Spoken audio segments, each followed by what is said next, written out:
Olá, tudo bem? Estamos iniciando mais um programa do podcast do Stanislau.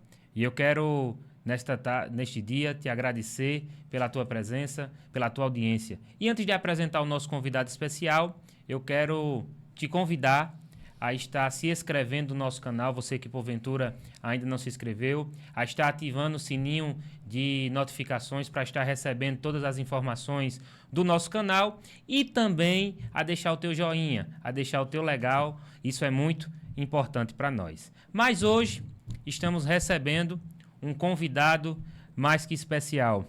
Estamos recebendo o pastor Isaac Silva, ele que é pai, esposo, avô, pastor da Igreja Evangélica Assembleia de Deus aqui em Pernambuco. Também ajuda o pastor presidente daquela igreja, o pastor Ailton José Alves, na coordenação, a supervisão do departamento de família. É filósofo pela Universidade Federal de Pernambuco e também teólogo, bacharel em teologia pela STEADEB, que é a Escola de Teologia das Assembleias de Deus, aqui em Pernambuco. Paz do Senhor, pastor, seja muito bem-vindo. É uma honra para nós receber o senhor aqui hoje. Paz do Senhor, irmão Stanislau. Eu aqui me sinto honrado, não é? E, inclusive, quero iniciar parabenizando o senhor pela iniciativa desse importante canal de comunicação que foi aberto, que é o Stanislau Podcast. Tenho certeza que muitas vidas serão abençoadas, edificadas, e que muita informação boa e verídica estará saindo aqui deste canal, não é? Então, eu me sinto honrado em ser um dos primeiros, não é? Salvo engano, esse é o terceiro programa podcast. Isso. E eu estou tendo a oportunidade de participar e agradeço o convite. Amém, pastor. A honra é nossa. Eu quero, antes de apresentar o nosso tema de hoje, eu quero te convidar a compartilhar o vídeo. Compartilhe esse vídeo com outras pessoas. Seja um canal de transmissão para que outras vidas sejam alcançadas e edificadas pelo nosso assunto de hoje. O nosso tema de hoje é o cristão como sal da terra e luz do mundo. Hoje, à luz da palavra de Deus, o nosso pastor Isaac vai nos mostrar como o cristão, ele pode ser e deve ser sal da terra e luz do mundo. Amém? Pastor, adentrando ao nosso tema, em Mateus, no capítulo 5, os versículos de número 13 e 14, o evangelista Mateus, ele vai descrever e afirmar, quando Jesus ele diz categoricamente que aos seus discípulos que nós devemos ser o sal da terra e a luz do mundo. E como o senhor entende, pastor? Qual a sua visão dessa passagem bíblica? Bem, é muito importante que quando a gente se debruça sobre a Bíblia Sagrada para buscar nela a orientação, nós precisamos entender que a Bíblia é a palavra de Deus. Inerrante, né? Palavra de Deus, né, pastor? Há uma corrente teológica, o liberalismo teológico, assim chamado, que diz que a Bíblia contém a palavra de Deus. Mas é claro que nós não concordamos com isso. Sim. A nossa fé, nosso credo determina ou diz com muita clareza, e é assim que nós cremos, que a Bíblia é a palavra de Deus integralmente, não é? Então, todas as vezes que nós nos debruçamos sobre este livro para refletir em uma porção, em um texto bíblico, é importante a gente levar a sério aquilo que a gente está lendo, não é? Porque nós não estamos lendo uma revista, não estamos lendo um jornal, não estamos lendo um livro qualquer, um livro de filosofia ou de qualquer outra vertente do saber humano, mas estamos lendo a palavra de Deus. E aqui, especialmente, estamos lendo uma porção, o senhor citou aí, uma porção dos evangelhos, não é? O evangelho segundo escreveu São Mateus, onde Mateus registra as palavras de Jesus. Jesus falou essas palavras aos seus discípulos. Seus discípulos. E eu gostaria, então, de ler todo o texto, não é, de Mateus 5, 13 ao 16, que diz o seguinte: Jesus disse: vós sois o sal da terra. E se o sal for insípido, ou insípido, com que se há de salgar? Para nada mais presta, senão para se lançar fora e ser pisado pelos homens. Vós sois a luz do mundo. Não se pode esconder uma cidade edificada sobre um monte, nem se acende a candeia e se coloca debaixo do alqueire, mas no velador, e dá a luz a todos os que estão na casa. Assim resplandeça a vossa luz diante dos homens, para que vejam as vossas boas obras e glorifiquem o vosso Pai que está nos céus.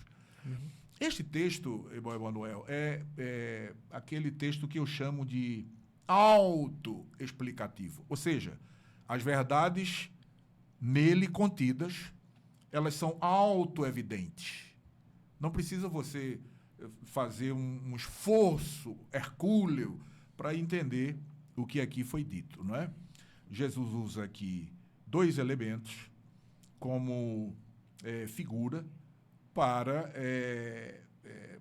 trazer este ensinamento importante aos seus discípulos. Ele diz, vós sois o sal da terra.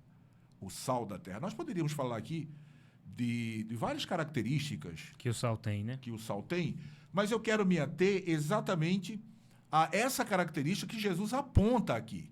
Não é? Porque, por exemplo, o sal conserva. Sim. Nós sabemos que quando não havia aparelho de geladeira, né? Geladeira, não é?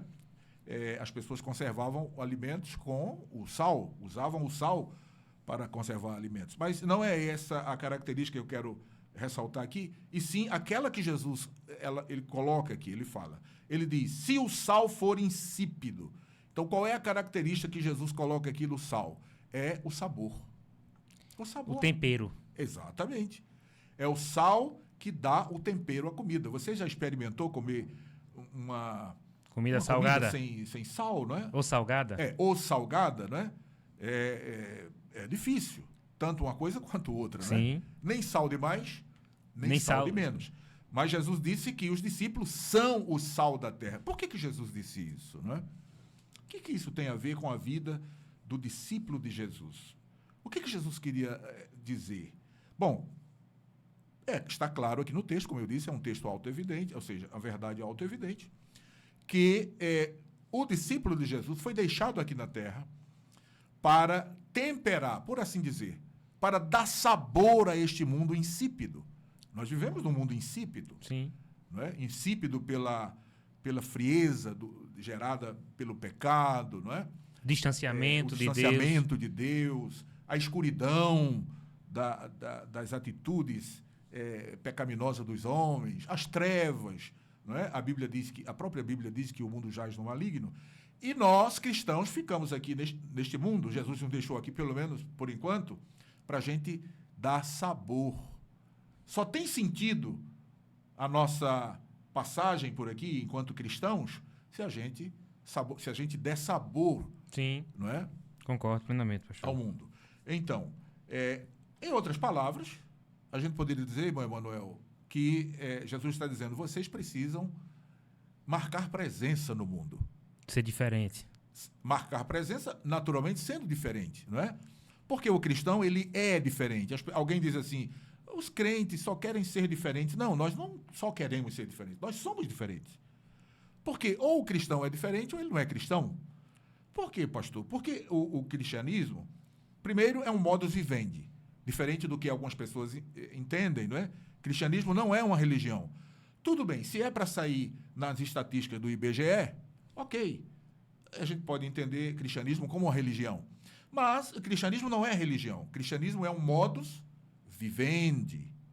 Não é isso? É uma vida que Cristo confere àquele que nele crê. Não é? Então, a primeira coisa é essa. Que o cristianismo é um modus vivendi. Depois, o cristianismo ele vem para marcar essa diferença entre aqueles que servem a Deus e os que não servem a Deus. Os que nasceram de novo e os que vivem ainda na velha natureza, na velha vida, não é? Então, o cristão ele precisa marcar a presença dentro dessa característica ou dessas características inerentes ao cristão. Não é?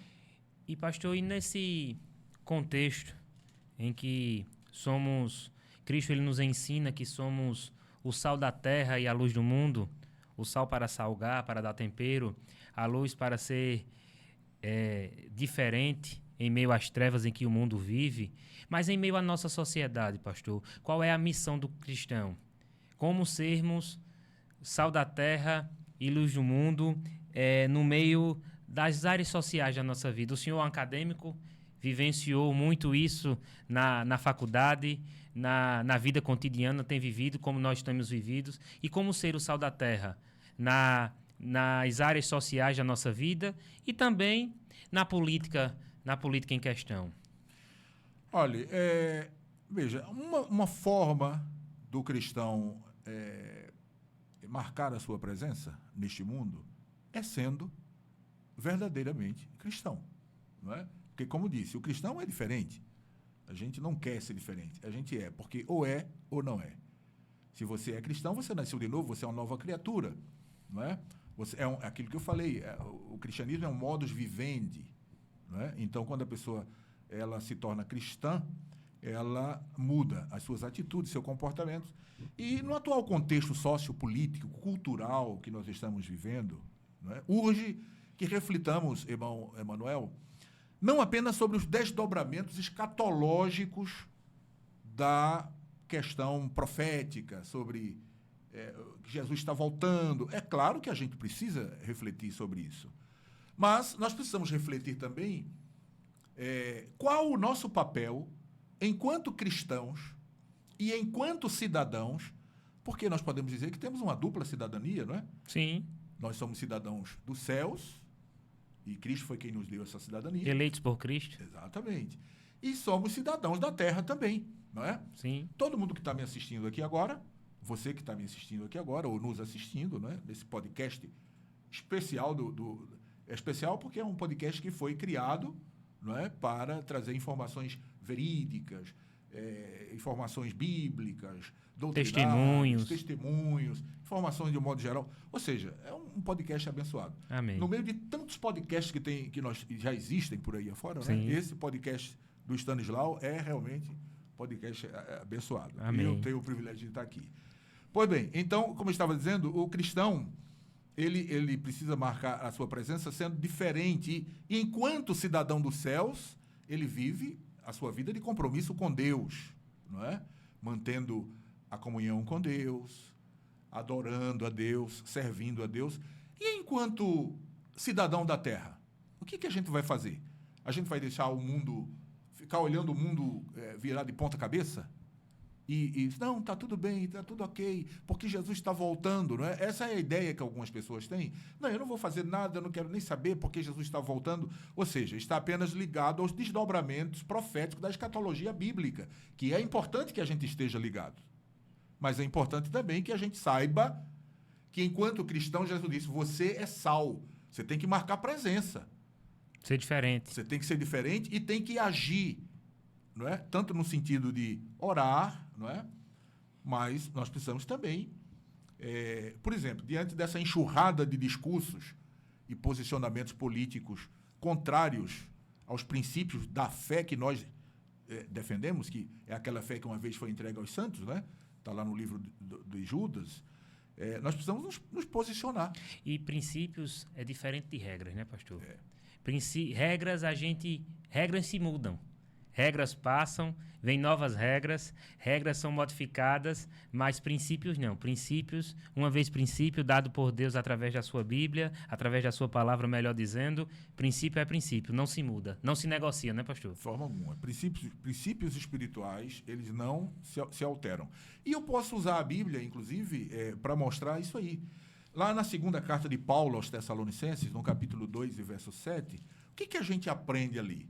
Se você depois puder ler na sua Bíblia em casa, a gente vai... eu vou só citar aqui para a gente ganhar tempo. Segunda carta de Paulo aos Tessalonicenses, capítulo 2 e verso 7. Ali nós aprendemos que o mistério da impiedade, ele já vem agindo no mundo. Não é algo que vai acontecer. Ele já está acontecendo. O mistério da impiedade. Contudo, diz o texto de 2 Tessalonicenses 2 e 7... ele enfrenta, esse mistério da impiedade, ele enfrenta uma resistência. Preste bem atenção nisso aqui.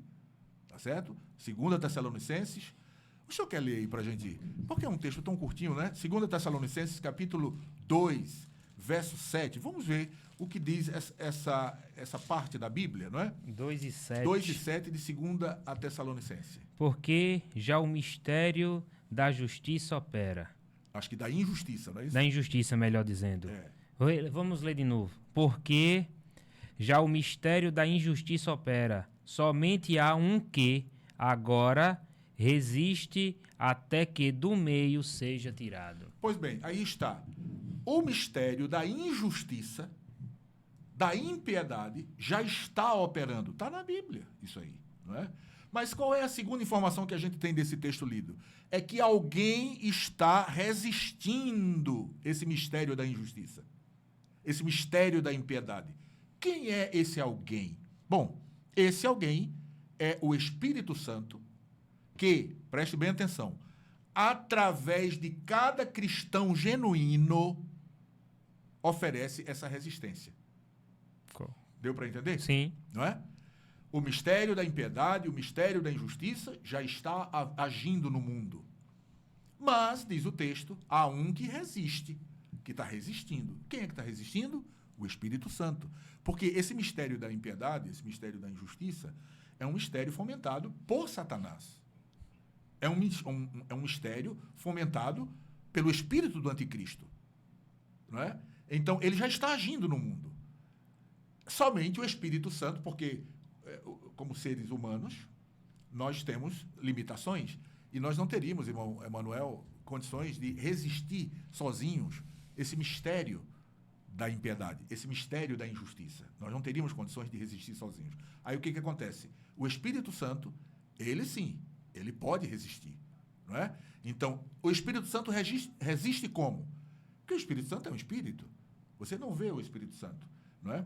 Mas ele age, você sente o Espírito Santo. Dá para a gente sentir ele aqui enquanto a gente fala, né? Toda vez que a gente fala no Espírito Santo, a gente sente a presença dele, não é? Todo crente sente isso. Então, o Espírito Santo, ele resiste. Mas resiste como? Através de nós. Nós é que temos que ser o agente através de quem o Espírito Santo resistirá até o fim. Ou seja, enquanto a igreja estiver aqui na terra, queridos, a gente não vai entregar os pontos, irmão Emanuel. Ah, é assim mesmo, ninguém vai consertar isso não tem jeito, vamos esperar Jesus e ponto final. Não é isso que Jesus disse. Lá em Mateus capítulo 5, Jesus disse, vós sois o sal da terra.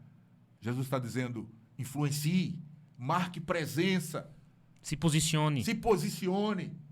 Tenha voz. Não seja manobra de... Massa de manobra. Massa de manobra, o nome certo gado, não é? Não seja como um gado que vai para um lado, vai para o outro. Maria vai com as outras. Pois é, não é? Então o cristão ele precisa ser inteligente, sabe?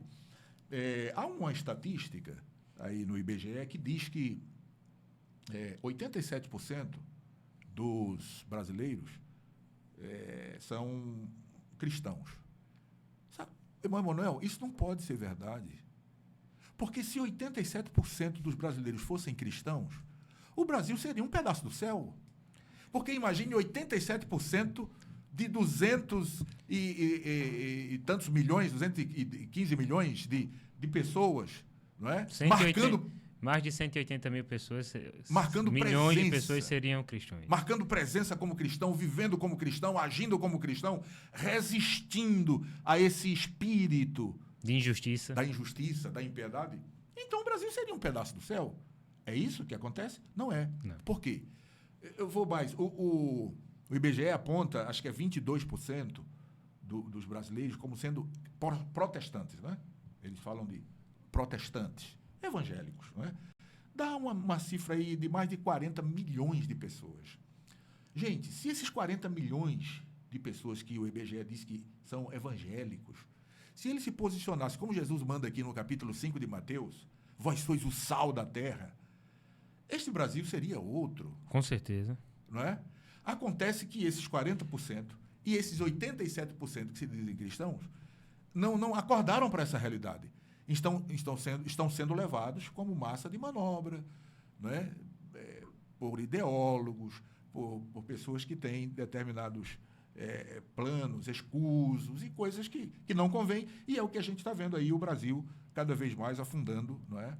Em ideologias políticas que predominam, inclusive, isso é triste, mas a gente precisa dizer, não é? Sobre a família, trazendo prejuízo, não é? Agora mesmo estão tentando aí, acho que mexer no Código Civil para trazer uma série de coisas ruins na calada da noite, estão aí se movimentando politicamente para trazer isso aí. E, infelizmente, pastor, eles veem que a igreja é um contraposto a todos esses pensamentos de que eles querem implementar na sociedade civil e agora tentam chegar nas nossas crianças. Sim, exatamente. Aí não vem sucesso só nas crianças. O senhor passou pela universidade mais de uma vez, o senhor sabe bem e tem aconselhado casais com filhos que têm estado nesses ambientes, e o mundo acadêmico cada vez mais está impregnado por essa teologia marxista, posso dizer assim, por essa teologia de gênero e de outras situações que estão aí afora, que o cristão precisa se posicionar. Ah, claro, sem dúvida. Sem dúvida. Me permita, pastor, só a gente fugir um pouquinho desse assunto, qual o conselho que o senhor daria para os jovens que estão enfrentando isso nas universidades, que querem manter a sua fé, querem guardar a sua fé em Cristo? Qual posso dizer, uma mensagem, uma palavra que o senhor poderia dizer a eles para eles tomarem como alicerce, como base, de encorajamento? Veja bem, ainda dentro do mesmo assunto que estamos tratando, não é? A de Mateus, capítulo 5, a partir do verso 13, onde Jesus diz: vós sois o sal da terra. Os jovens, sobretudo os jovens, que são pessoas que têm toda uma vida pela frente, não é? Tem todo um futuro a ser construído, não é? Precisa pensar, refletir com mais cuidado naquilo que você está construindo, não é? Porque as nossas decisões, elas são o que move a nossa construção, a construção da nossa história. Nós decidimos e as nossas decisões vão construindo a nossa história. É como se fosse cada decisão um tijolinho que a gente vai colocando na nossa história, certo? Sim. Aos jovens, a gente pode dirigir uma palavra específica, porque você está começando a vida agora, não é? Para quem já está chegando no ocaso, não é? Também não vai ficar quieto, porque, como eu disse, o Espírito Santo está resistindo o espírito da impiedade, o espírito da injustiça, através de nós, não é? Então, desde os mais velhos, desde o irmão do Proate até os adolescentes, né, nós temos que tomar um posicionamento. Mas veja, por exemplo, no Brasil, onde o regime político é, em tese, né, em tese, uma democracia representativa. Por que eu digo em tese? Porque tem muita coisa aí acontecendo, não é? No palco político aí, não é? Que precisava pensar melhor sobre isso que se chama de democracia representativa, não é? Bom, então no Brasil, que tem esse regime em tese, em que a população escolhe por meio do sufrágio universal, ou seja, por meio do voto, aqueles que vão governar a nossa vida em sociedade, não é? Ou seja, os legisladores, não é? O poder executivo, não o poder judiciário, porque não é eleito, mas o poder executivo e o poder legislativo. Como é que a gente pode influenciar? Bom, como cristão e sal da terra, eu tenho o dever moral, veja bem, o dever moral perante Deus e perante a sociedade de escolher pessoas que tenham caráter íntegro. Pessoas que demonstrem senso de integridade. Você sabe o que é isso? Senso de integridade? Senso de justiça, senso de retidão moral. E isso não segundo os preceitos humanos, mas segundo os preceitos da palavra de Deus, que é o livro que norteia a nossa visão de mundo. Onde é que a gente está? Ora, se eu digo que sou cristão, então a Bíblia é a minha única regra de fé e prática. Não pode ser de outra forma. Se a Bíblia é a minha única regra de fé e prática, então eu tenho que fazer as minhas escolhas baseadas naquilo que a palavra de Deus, não é? Me orienta. É claro que nós não estamos aqui escolher, dizendo que o crente tem que escolher a pessoa perfeita. Se for para escolher pessoas perfeitas, você não vai escolher ninguém, porque ninguém é perfeito. Mas essas pessoas precisam comprovadamente, tá? Não é aquela pessoa que aparece de vez em quando dizendo que gosta de Jesus, que gosta de crente e tal. Não é isso. Você vai ter que comprovar que aquela pessoa tem os predicados que nós acabamos de mencionar aqui, ou seja, integridade de justiça, moral, retidão moral, não é? Demonstre um caráter íntegro. Veja como a gente pode influenciar nesse aspecto, não é? Sim. A gente pode influenciar no mundo onde a gente está. Não se permita ser dominado, levado como gado. Como gado. Chega um, né, e diz uma coisa, chega outro e diz, vem por aqui. Chega um, oferece algo, chega outro, puxa para outro lado. Não. Bota o pé no chão, diz, espera aí, eu vou orar a Deus, vou buscar uma direção de Deus e vou escolher alguém que possa me representar, não é? Porque esse viés, essa forma, esse regime político chamado democracia representativa, a gente coloca alguém lá para representar a gente, né? Como o senhor falou sobre como governo, né? A nossa nação, ela hoje ela tem um modelo de governo diferente de outros países. Alguns, como a Inglaterra, ainda tem a parte do reino, da rainha Elizabeth, com primeiro-ministros, toda a questão. No Brasil, já que vivemos onde temos um presidente que governa junto com o Congresso Nacional. Mas a Bíblia ela vai nos mostrar que Deus, ele que instituiu um modelo de governo lá com Adão e Eva. O que é que o senhor pode, pastor, nos ajudar a entender, a compreender esse modelo de liderança e de autoridade com um paralelo de hoje? O que Deus deu lá atrás a Adão e Eva através do Jardim do Éden e hoje? Veja, eu vou falar algo aqui que talvez vai assim, contrariar o pensamento de muitas pessoas que vão me ouvir, não é? Mas eu fico muito à vontade para falar, até porque eu não sou candidato a nada, tá? Então fica tranquilo que eu não sou candidato a nada, pelo menos a nenhum cargo eletivo, não é? Pois bem, veja, diferente daquilo que muita gente conclui, presta atenção nisso. A política não é, irmão Stanislau, necessariamente má. A gente vai ver isso aqui, tá certo? Os principais dicionaristas, eles definem a política como a arte ou a ciência de governar.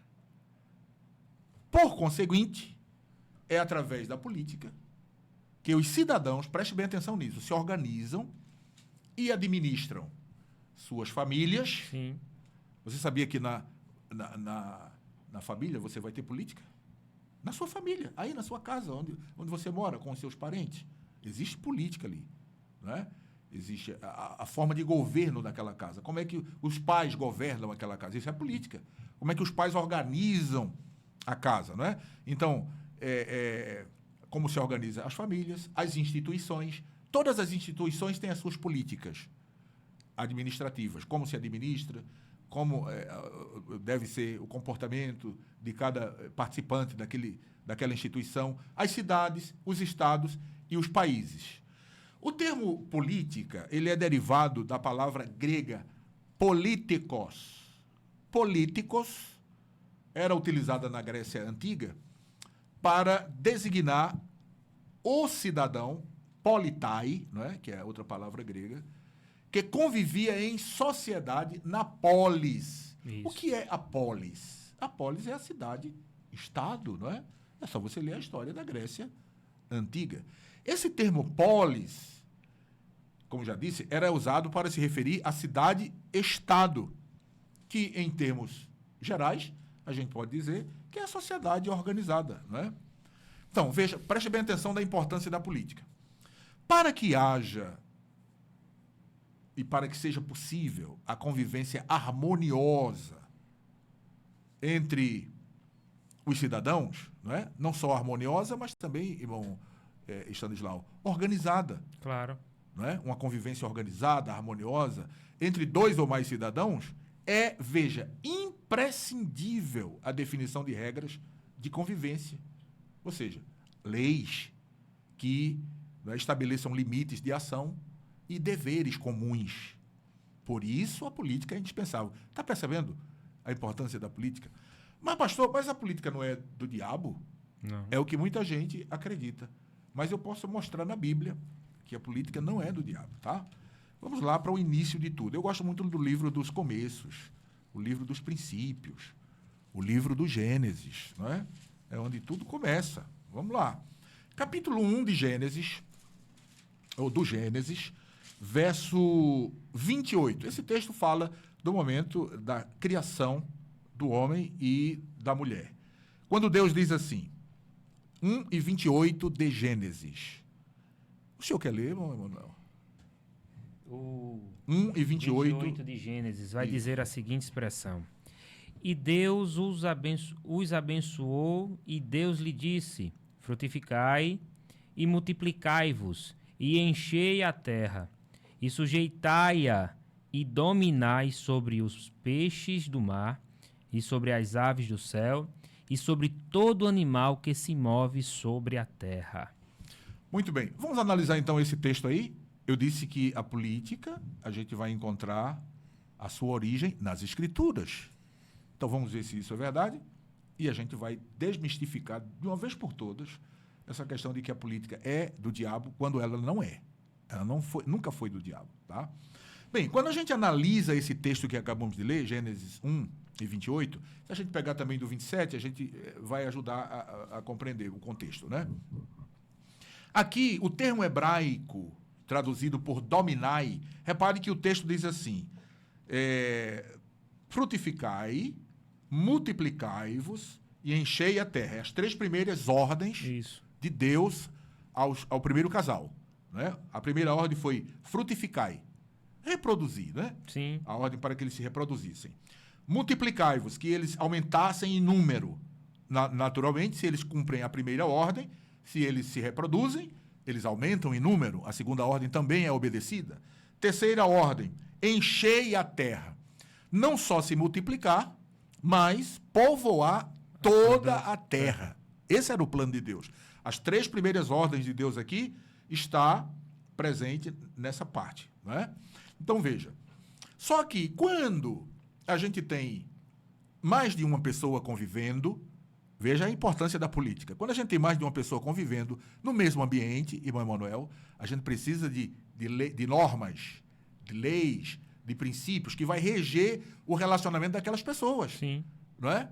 Por exemplo, colocando aquilo que é direito, aquilo que é dever, não é? De cada uma das pessoas, para que possa haver harmonia naquele relacionamento entre duas pessoas. E como Deus disse, crescei, multiplicai-vos e enchei a terra, qual era a terceira ordem que viria naturalmente adiante? Sujeitai-a. Sujeitai aí, esse verbo, mais o verbo seguinte, que é dominai-a, esse verbo dominai-a é radá. Radá, entre outras coisas, significa governar. Então, o que Deus está fazendo aqui? Deus está dizendo a Adão, olha, Adão, você vai, junto com a sua esposa, ter filhos, você vai se reproduzir, e depois de se reproduzir, você vai aumentar em número, naturalmente, e depois disso você vai se espalhar sobre a terra, e você vai dominar a terra, você vai governar a terra. Veja, então, se a gente for buscar a origem do governo, da política, não é? Da administração, porque a política não é isso, né? Não é a arte, a ciência de administrar os bens comuns, não é? Aquilo que pertence à comunidade. Então, Deus disse, dominai, que é radá, dominai, que significa, entre outras coisas, governar. Não é? Então, repare que a maldade não está no radar, não está no governar, não está na política. A maldade está no coração dos homens. Esse é o problema. Bom, como eu vivo num país que, em tese, é uma democracia, o sistema político é uma democracia Sim. representativa, então sou eu que escolho as pessoas que vão governar, seja no legislativo, seja no judiciário. Claro. Ora, como cristão, Jesus disse, você, Isaac, é sal da terra. Você tem que marcar presença. Os princípios que regem a sua vida e que você defende, eles precisam ser evidenciados nas suas decisões. E uma decisão minha é quando eu vou lá na urna escolher a pessoa que vai me representar.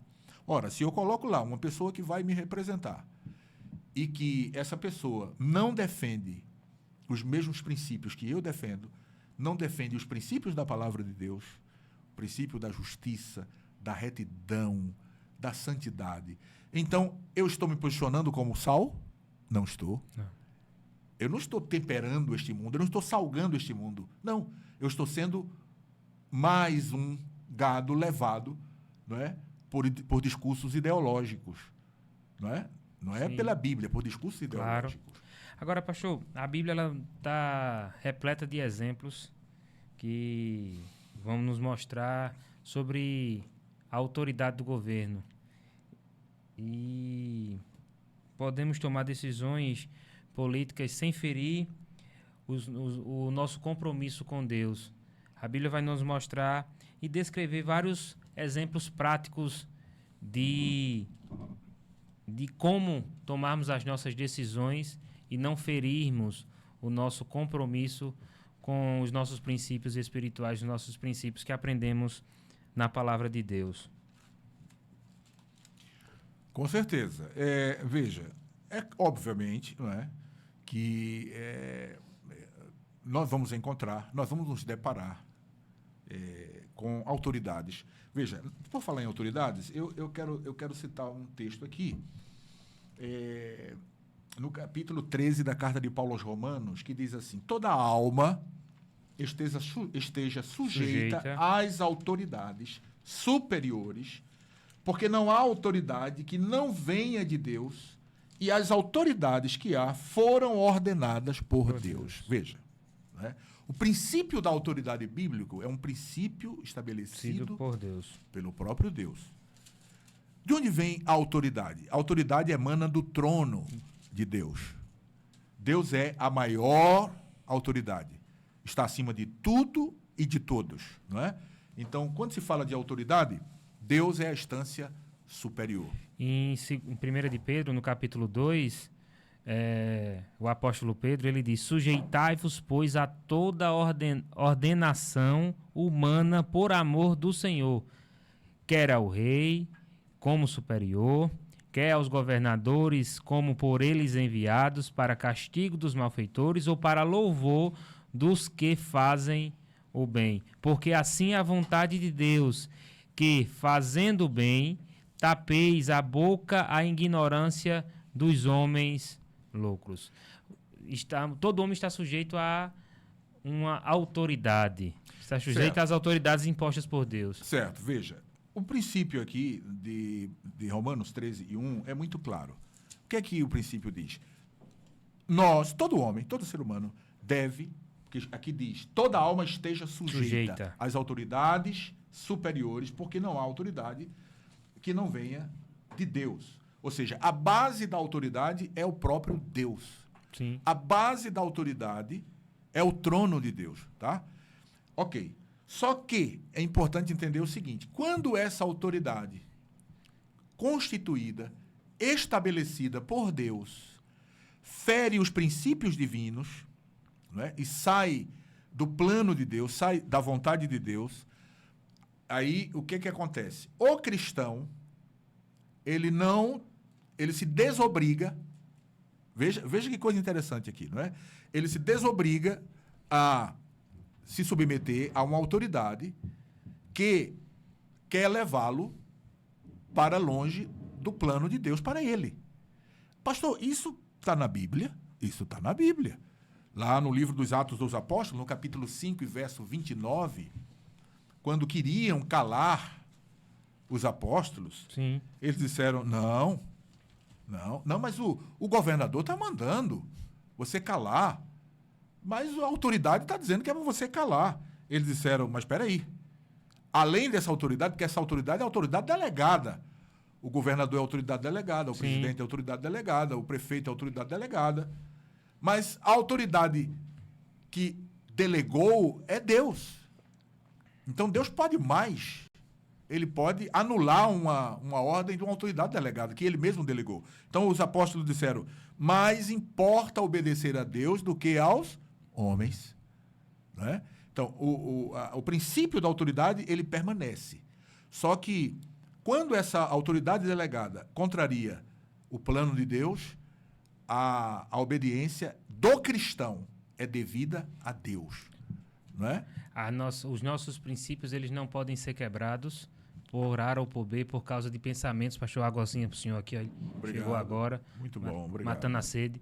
Mas os nossos princípios não podem ser quebrados por governadores ou por ideias que vão de encontro aos nossos pensamentos, que vão de encontro aos nossos princípios, na verdade, porque A ou por B, a gente está sujeito. Porque o próprio Jesus... Opa, quase que cai. O próprio Jesus, quando ele disse na passagem que os fariseus perguntaram a Jesus se era devido pagar impostos a César, Jesus disse o quê? Dá a Deus o que é de Deus, dá a César o que é de César. Mostrando que precisamos estar sujeitos. Mas essa sujeição às autoridades impostas por Deus na terra não vai nos deixar ir de encontro à palavra de Deus. Em nenhum momento. Não. E isso faz parte, inclusive, do nosso posicionamento enquanto sal da terra. Sim, concordo plenamente com o senhor. O sal, ele não serviria para nada. O Jesus diz isso no texto lá de Mateus 5, se ele não salgasse. Jesus disse, olha, se esse sal perder essa qualidade, essa característica... Se o sal deixar de ser sal... A única coisa que ele vai servir é para ser pisado, é para servir de tapete, é para servir de estrada para as pessoas. Então, o posicionamento do cristão, ele não é um posicionamento ideológico, no sentido comum da palavra, não é? O posicionamento do cristão, ele é um posicionamento, ou deve ser um posicionamento bíblico. Sim. Não é? A submissão do cristão, ela está atrelada à autoridade divina. Desde que a autoridade humana... Por exemplo, existem algumas leis que estão sendo aprovadas, que foram aprovadas, outras leis que estão sendo, como eu já disse aqui, estão querendo mexer aí no Código Civil, que estão tentando aprovar coisas que contrariam o plano de Deus para o homem, para a família, etc. Então, um cristão, ele não pode concordar com isso, porque ele é sal. Porque se é uma lei que vai afastar o homem da vontade de Deus, o cristão tem que ser contra. É por isso que a política é tão importante, e a gente precisa ter essa conscientização de saber quem é que a gente vai colocar lá para dizer assim... na hora de votar contra um projeto que a gente sabe que vai contra a vontade de Deus, contra o plano de Deus para a humanidade, para a família, para as pessoas de um modo geral, tanto no sentido coletivo como no sentido individual, essa pessoa que a gente colocou lá vai dizer, não, porque a Bíblia, a palavra de Deus, diz assim e assim. Eu não posso concordar com isso. Entendeu? É uma pessoa que vai se posicionar. Não é aquela pessoa que faz política do oba-oba. Porque tem muita gente aí fazendo política do oba-oba. Essa politicagem barata, que eu vou te dar casa, eu vou te dar isso, eu vou te dar aquilo, e vou fazer ponte, vou fazer estrada, vou abrir rio. Não é nada disso, gente. Se tem que fazer ponte, se tem que fazer estrada, se tem que abrir rio, isso aí não é favor que se faz à sociedade. Isso é uma obrigação. A obrigação de quem está na responsabilidade de administrar os bens públicos. Concordo. Dar à sociedade aquilo que a sociedade precisa. Sim. E se a sociedade investe através dos impostos, não é? Através de tudo aquilo que é pago ao Estado, não é? Sim. Porque o Estado parece até uma pessoa. Na verdade, não é uma pessoa. O Estado é aquela máquina que é ocupada por aquelas pessoas, no nosso caso, né? Por aquelas pessoas que a gente coloca lá para administrar os recursos. Então, fazer casa, fazer avenida, calçar rua, melhorar o transporte, melhorar a segurança, isso aí não é favor, certo? Isso aí não é porque o político é bonzinho, não tem nada disso. Ele está ali para fazer isso. Se ele não faz isso, então não serve para ali, né? Agora, o que eu estou falando é de princípios. Eu estou falando de conduta, de retidão, de justiça, de verdade, de sinceridade, não é? de altruísmo, de amor ao próximo mesmo, não é essa balela aí de paz e amor que se prega por aí afora, não. É amor verdadeiro mesmo, amor que se preocupa com o menos favorecido. Pastor, a gente recebeu uma pergunta aqui bem interessante de uma ouvinte, uma telespectadora, o nome correto é esse, bastante interessante. Ela pergunta, pastor, quais os perigos que a gente pode encontrar quando nós escolhemos errado? Ou como negligenciamos esse governo dado por Deus? Quais são os perigos que nós... A pergunta, ela resume da seguinte forma: quais os perigos que nós vamos encontrar se escolhemos errado? Bom, veja, lá atrás nós já falamos que Deus deu ao homem, não é, a autoridade para governar. Ele disse dominai, radá, que é o texto hebraico ali para dominai. Então, Deus disse domine a terra, Deus governe a terra, Deus disse ao homem, certo? Ok, o tempo vai passando, os homens vão se multiplicando.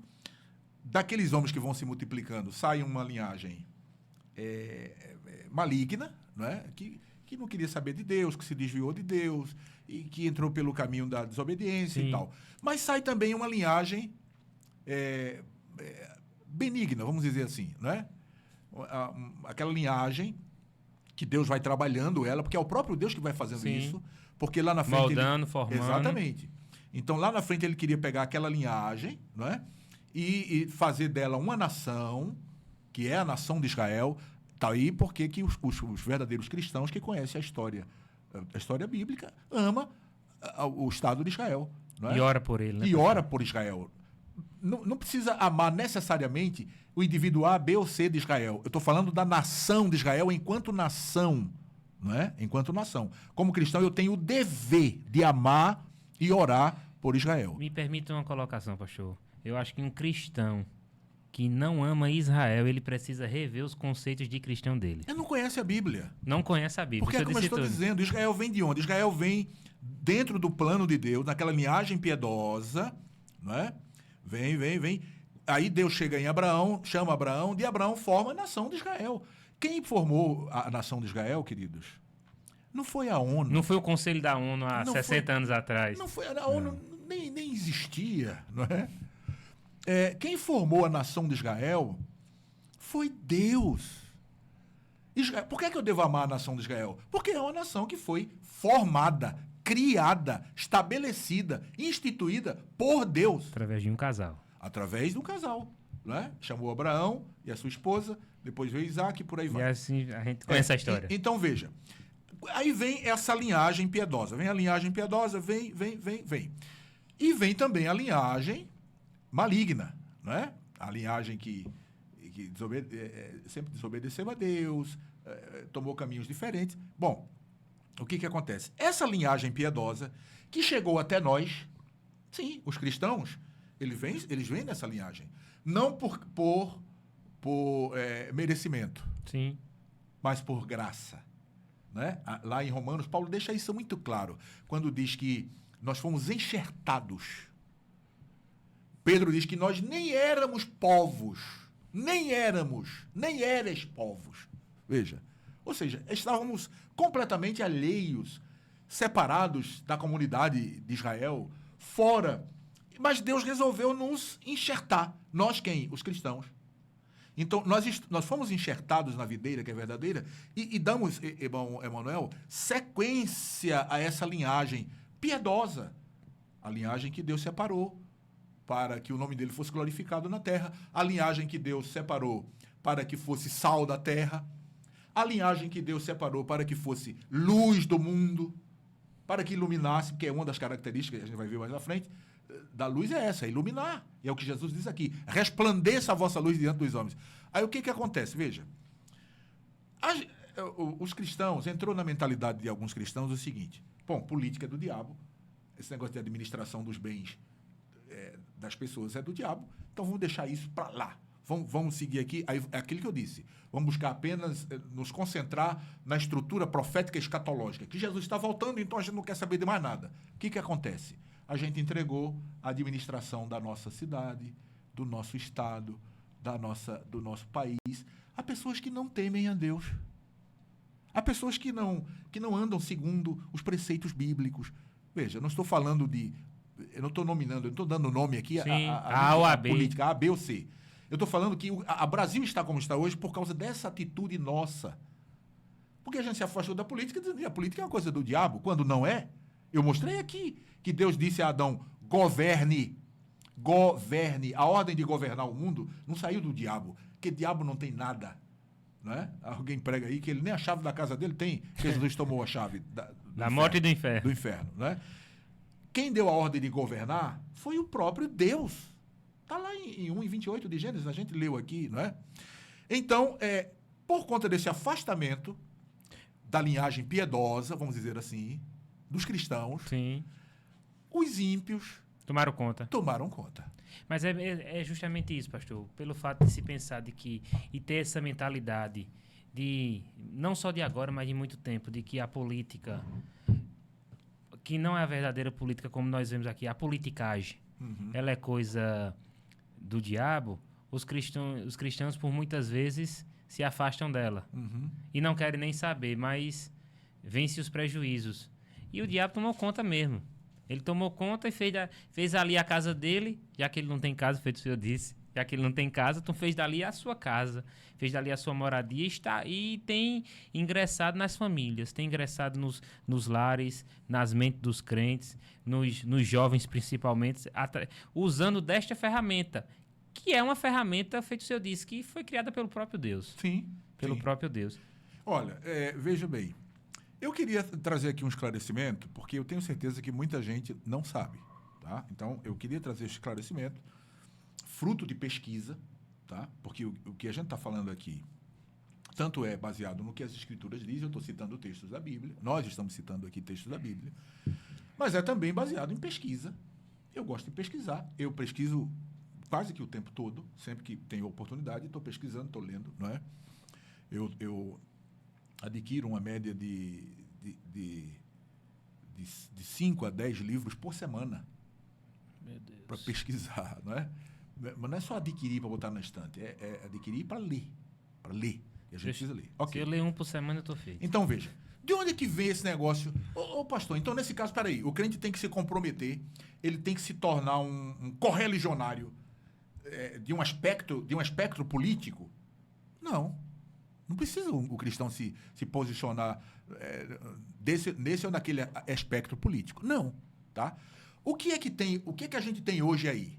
O que é que está servido aí? Qual é o prato que está servido do ponto de vista político?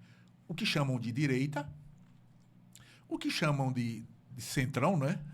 É uma coisa fisiológica, mas é o que chamam lá. E o que chamam de esquerda, tá? E aí incrementaram agora aí e criaram um extrema-direita e um extrema-esquerda, tá? Pastor, para o cristão se posicionar politicamente, ele precisa estar em algum grupo desse aí, em algum espectro desse aí? Não. Absolutamente não. Você não precisa sair por aí dizendo que eu sou de direita, porque eu sou disso, eu sou daquilo. Eu sou de A, eu sou de B. Eu sou de A, eu sou de B. Não precisa isso. Aliás, o cristão não deve, porque eu sou de Jesus. O próprio Bíblia diz, eu sou de Paulo, eu sou de Apolo. Quando eu fui fazer o curso de filosofia, aí eu tive alguns embates lá, porque é o seguinte, eu dizia lá, olha, eu não concordo com esse negócio. O camarada chega aqui para estudar filosofia, aí daqui a pouco ele sai dizendo que é um heideggeriano, né? Ele sai dizendo que é um platônico. Então ele não estudou filosofia, ele se tornou discípulo de um filósofo, não é? Isso. Ele tem que estudar o que todos os filósofos abordaram, né? Os principais, né? Principalmente, e fazer filosofia, que é trabalhar conceitos. O cristão é a mesma coisa. O cristão não precisa dizer, eu sou de direita, eu sou seguidor de político tal, para fazer o certo. Ele não precisa dizer isso. Ele tem que agir de acordo com a sua mentalidade cristã. Você sabe de onde veio essa questão de direita e esquerda? Não sabe, né? Deixa eu te dizer. Entre 1789 e 1799, o que aconteceu? Qual foi o evento que aconteceu lá na França, lá na Europa? Você sabe o que foi? A Revolução Francesa.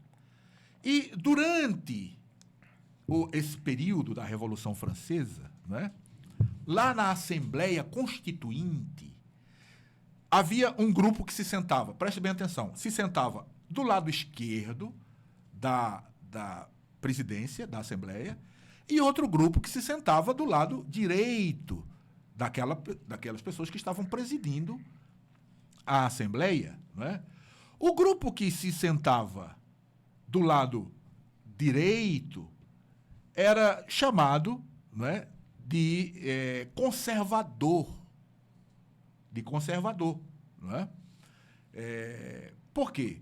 Porque eles defendiam até algumas aberturas, algumas mudanças na sociedade, mas eles faziam isso de forma muito cuidadosa. Não, a gente tem que ter calma. Não é assim, não é abrir a coisa, de acabar tudo que é ordem, que é lei, virar uma anarquia. Não, peraí. Então eram os conservadores, tá? Daqui a pouco eu vou dizer como eles eram chamados.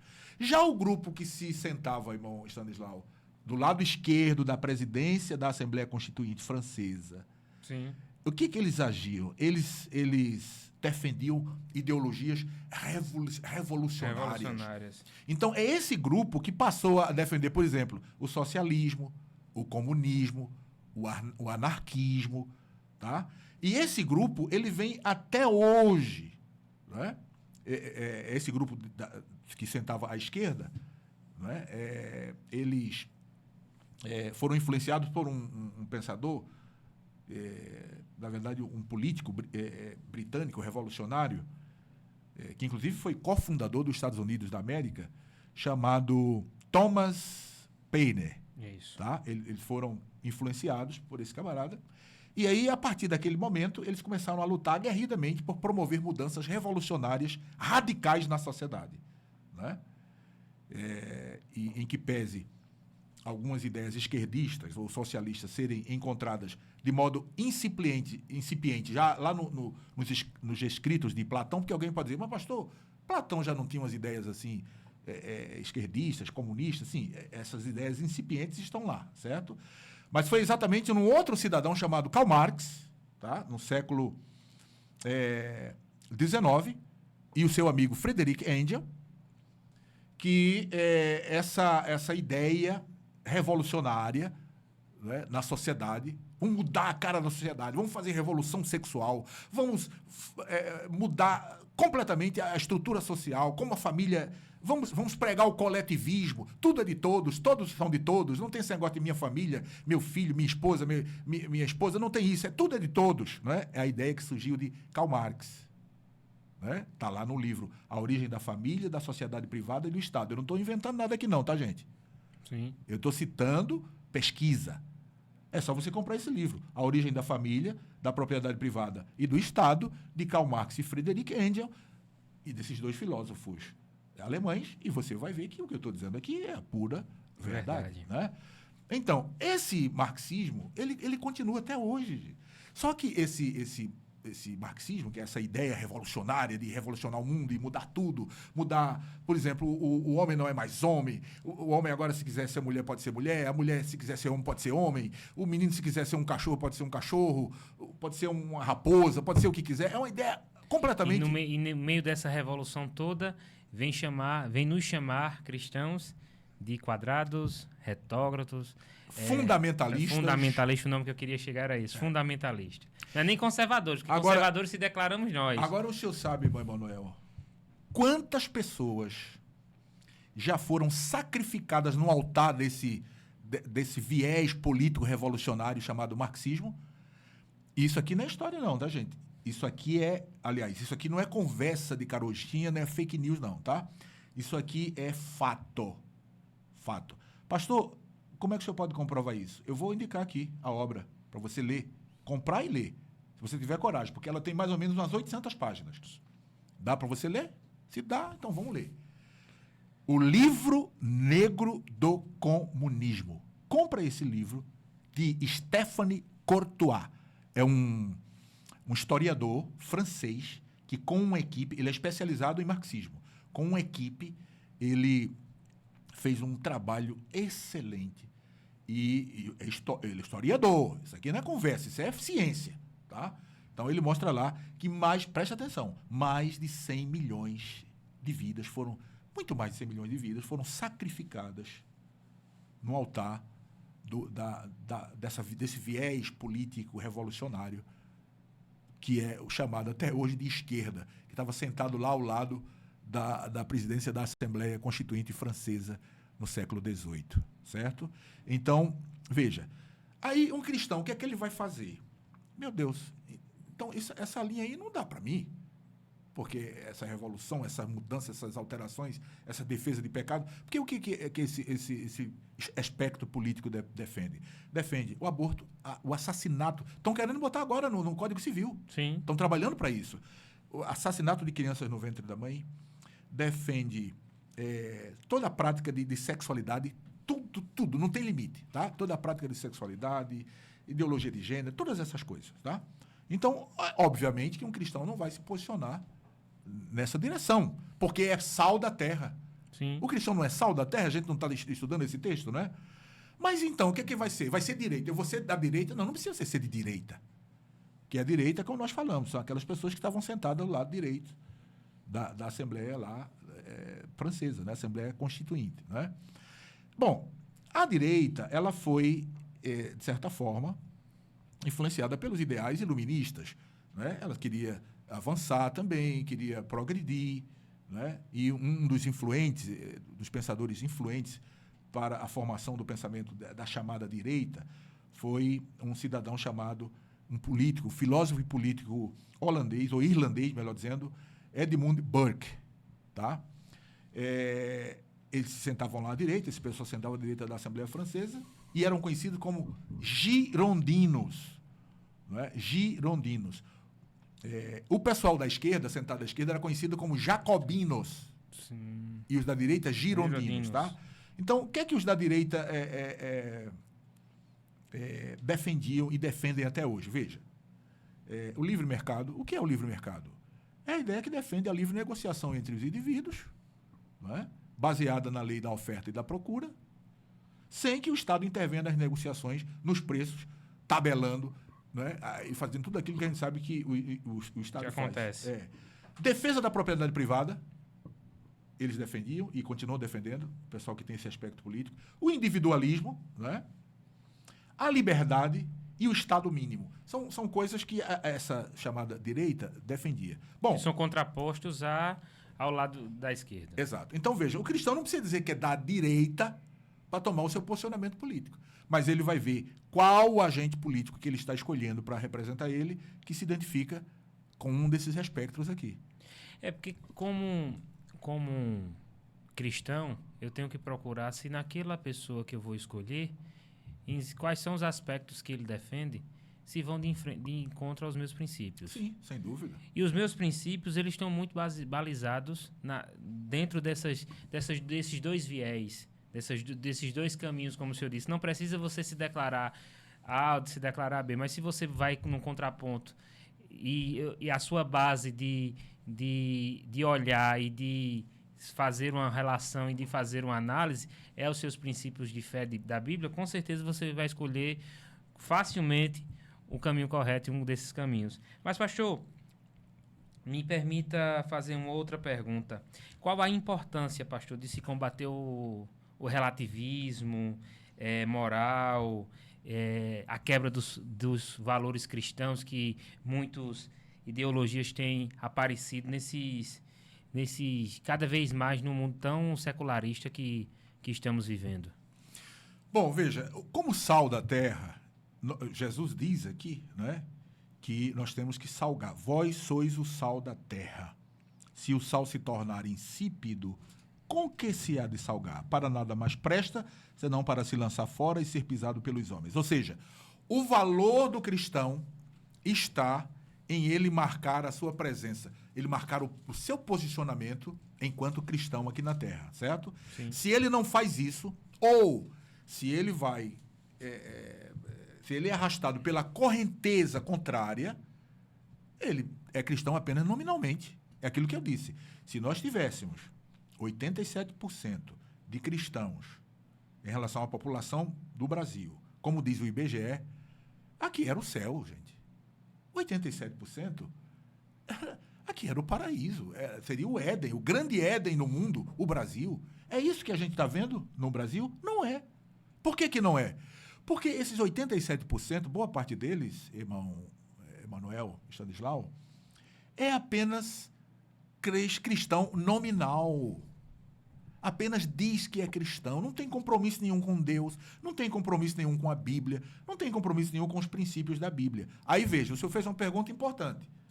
Quando a gente não faz a coisa certa, quando a gente toma as decisões erradas, quais os perigos?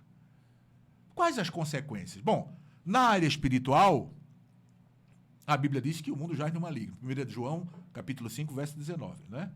Isso implica no fato de que todas as ações humanas, preste bem atenção nisso, Sim. todas as ações humanas não guiadas pelo Espírito de Deus são, em última análise, incitadas por Satanás.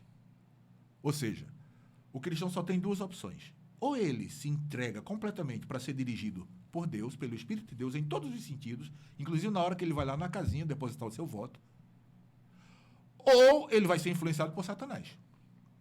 Não tem meio termo, tá? Por quê? Porque as ideias, as ideologias e as ações políticas, elas estão aí para dizer qual caminho o crente deve tomar. É só olhar em nosso entorno para ver, não é?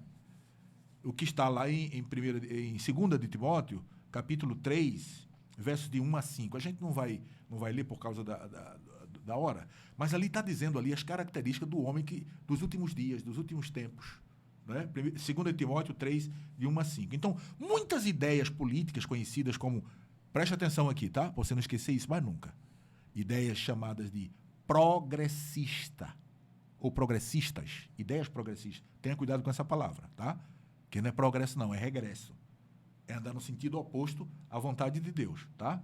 Nada mais são essas ideias do que uma afronta direta, irmão Emanuel, ao Criador e ao seu plano para a humanidade. Essas ideias que surgiu lá, não vou dizer que surgiu lá, mas elas afloraram Sim. lá na Revolução Francesa, lá dos chamados jacobinos, os que sentavam à esquerda da presidência daquela Assembleia Constituinte e defendiam um Estado revolucionário, uma revolução total no mundo. Né?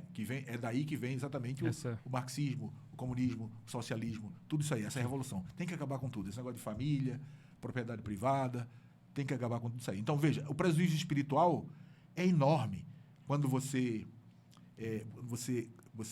marca a presença errado, de forma errada. Quando você não salga, você vai ser pisado. Jesus não disse isso? Se o sal perdeu o sabor, ele só serve para ser o quê? Pisado. Por isso que Pedro, lá na primeira carta, no capítulo 5 e verso 8, diz assim: sede sóbrios em tudo e vigiai, porque o diabo, vosso adversário, anda em derredor, bramando como um leão.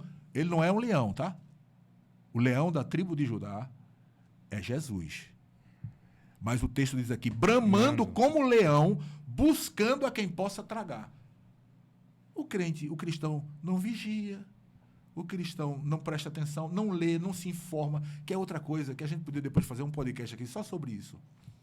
Sobre a busca pelo conhecimento. Sim. A importância de se conhecer, de se saber. As pessoas não estudam, gente. De se informar. As pessoas não pesquisam, as pessoas não... A própria Bíblia diz isso, né, em Oséias. Né? Isso. Que o povo pereceu por falta de conhecimento. Por falta de conhecimento. Então, a busca pelo conhecimento. Se você buscar conhecer, você não é levado por essas ideologias. Quem conhece não é levado em massa de manobra, né, pastor? Quem conhece. Porque muitas vezes, principalmente os jovens, eles vão pro oba-oba, eu vou me posicionar, mas não conhecem antes, não tomam conhecimento antes, para poder se posicionar da forma correta. Pastor... Eu podia só concluir aqui. Conclua, o senhor pastor. Perguntou quais são as consequências. O senhor falou da parte espiritual. Fala da Agora, social. deixa eu falar da social. Fala da social, pastor.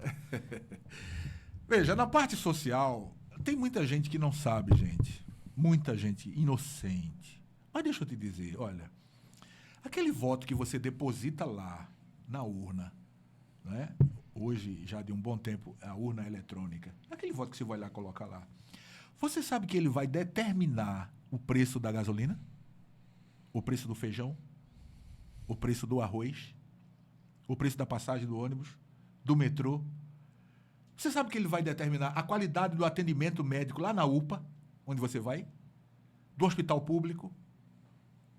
Então, repare, você está escolhendo alguém e dizendo assim, administre os bens da comunidade, da sociedade, da coletividade na qual eu estou inserido. Só que você está botando uma pessoa lá que não teme a Deus, que não tem um caráter de retidão, um caráter reto. O que vai acontecer? Quando você menos esperar, o arroz aumentou, o feijão aumentou, a gasolina aumentou, a UPA está quebrada, o hospital não atende. Como resultado das suas ações equivocadas. Você está marcando a presença, mas de forma errada.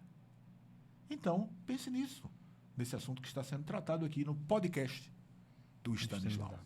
Pastor, qual a mensagem que o senhor deixaria para os nossos ouvintes, para os nossos telespectadores, em especial aqueles que estão buscando uma compreensão mais profunda, mais aprofundada da nossa fé em Cristo e o seu impacto na sociedade?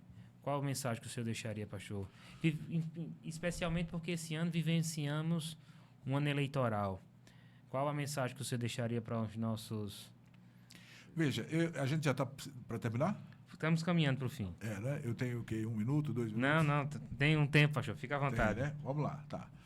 Então, veja, eu queria pegar aquela segunda parte do versículo, né? Ser luz. Texto que lemos. Isso. Jesus disse, vós sois a luz do mundo. A luz, ela tem, ela apresenta, ela traz consigo vários benefícios, não é? Mas eu quero me ater ao benefício citado por Jesus aqui. Qual é o benefício que Jesus cita aqui da luz? Resplandecer, brilhar. É o que ele diz aqui. Assim resplandeça a vossa luz. Iluminar. A luz serve para quê? A luz serve para aquecer. Não sei se você sabe, mas se você der um Google aí agora, você vai ver os benefícios da luz solar. Os benefícios da luz solar controla por exemplo, né? A questão hídrica do nosso corpo. O benefício da luz solar ajuda as células da nossa pele, enfim, uma série de benefícios. Mas não é isso. Eu quero falar do que Jesus está dizendo aqui. Resplandecer, brilhar. Brilha a vossa luz. Bom, se é brilhar, a gente tem que estar num lugar para ser notado, para ser visto. Destaque. Jesus disse isso aqui. Destaque. Não é isso? Jesus disse, olha, ninguém acende uma lâmpada e coloca debaixo do alqueire. Coloca no velador. Então, o cristão não é para estar escondido. Não, eu sou crente, eu tenho que estar aqui dentro dos muros do mosteiro, eu tenho que ficar aqui recluso. Nada disso. O cristão ele pode estar em qualquer lugar. Ele pode estar na engenharia, ele pode estar na advocacia, ele pode não, ele deve estar em todas as áreas da sociedade brilhando. Inclusive na política. Inclusive na política. Agora, preste atenção. O senhor falou que estamos num ano eleitoral, de fato, né? Vamos escolher candidatos a vereador e candidato a prefeito. Tá? Pastor, qual é a dica que o senhor dá? Qual é a orientação? Bom, a primeira coisa a ser observada no candidato, preste atenção nisso aqui, tá, gente? E não brinca com isso, porque essa decisão sua, ela vai influenciar a tua vida, positiva ou negativamente, tá? Então, veja, a primeira coisa que você deve perceber num candidato é a estatura moral dele. Tá? É a sua idoneidade. Ele crê em Deus. Ele tem... Mas é crer mesmo, tá? É crer mesmo. E essa crença dele, ela precisa ser evidenciada através de atos, de atitudes. Ele tem histórico de corrupção. É uma pessoa de caráter firme e sincera. Ele tem uma família bem estruturada. Ele já exerceu algum cargo público? Se exerceu, qual o seu desempenho e nível de compromisso com a coisa pública, não é? Quais as ideias que ele defende? Ele defende a vida desde a sua concepção? Defende as liberdades individuais conforme previsto na Constituição Federal? E essas aqui são apenas algumas, não é, questões que devem ser levadas em conta quando você decide votar em alguém, tá? Segundo, aí vem a proposta do candidato. Tem o candidato e tem a proposta do candidato. Se for para o Poder Legislativo, que propostas esse candidato defende? Porque ele vai fazer leis. E ele vai votar em leis. De acordo com os princípios dele. Isso. Não é de acordo com com os meus princípios, né? Não, eu voto de acordo com os meus princípios, mas ele lá vai criar leis de acordo com os princípios dele. Exatamente. Por isso a importância de votarmos em pessoas que têm os mesmos princípios de nós. Que defendam os mesmos princípios. Ele pretende elaborar, veja, que é sobre a sua proposta do candidato. Sim. Ele pretende elaborar algum projeto de lei que se encontra em consonância com os princípios cristãos? Outra coisa, ele demonstra aptidão para falar, por exemplo, para discursar no parlamento? Se ele for um cristão, ele tem um bom testemunho? Ele dá um bom testemunho cristão? Né? E se for um candidato ao poder executivo, além de todas essas exigências, né, ele deve também ter habilidades administrativas comprovadas, porque, caso eleito, ele será responsável por gerir os bens da cidade. Graças a Deus. Né? Verdade. Então, esse é o conselho. Preste atenção, ore a Deus, marque presença como sal e como luz do mundo.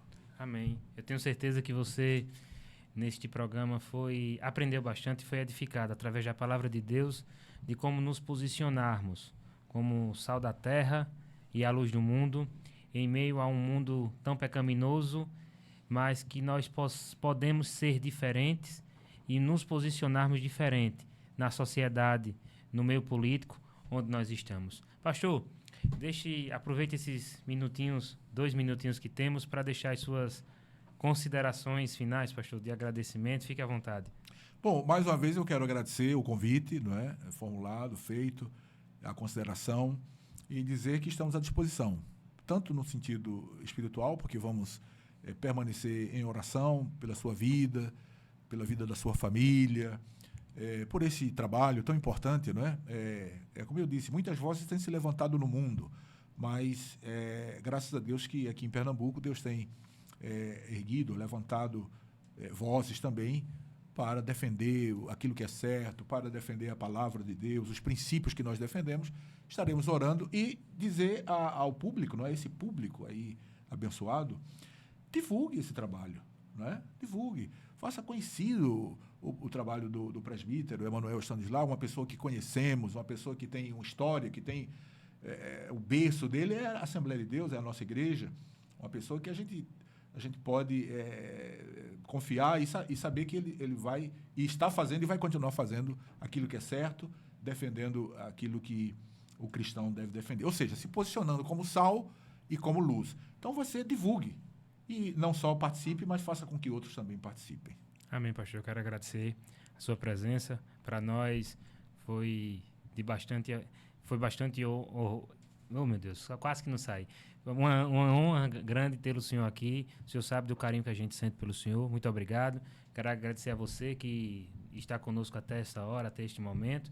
Amém? E convidar você a estar se inscrevendo no nosso canal, a estar compartilhando, a estar deixando o seu like e ser também edificado nos próximos programas. Te aguardo na próxima quarta-feira, nesse mesmo horário, às 21 horas. Que Deus te abençoe.